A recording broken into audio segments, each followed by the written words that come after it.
प्रीतिया रे काछे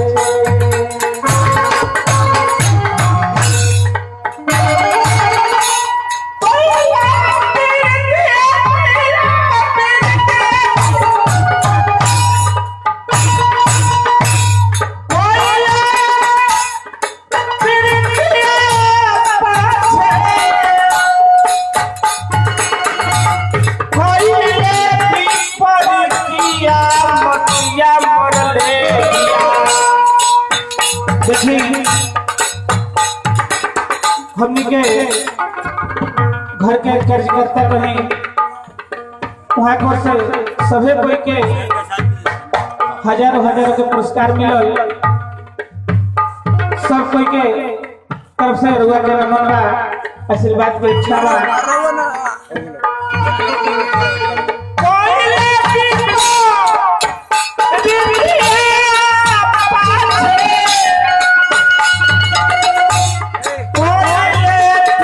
मोतिया मोरले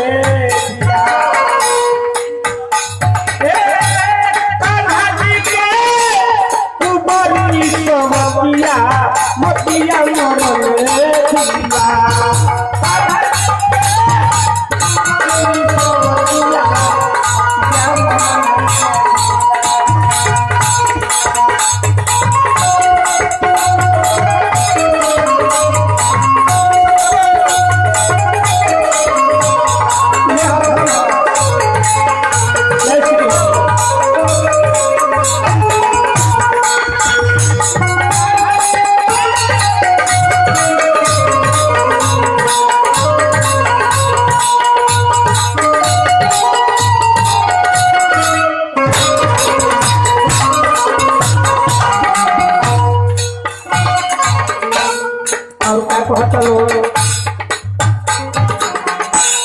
पूर्ण हो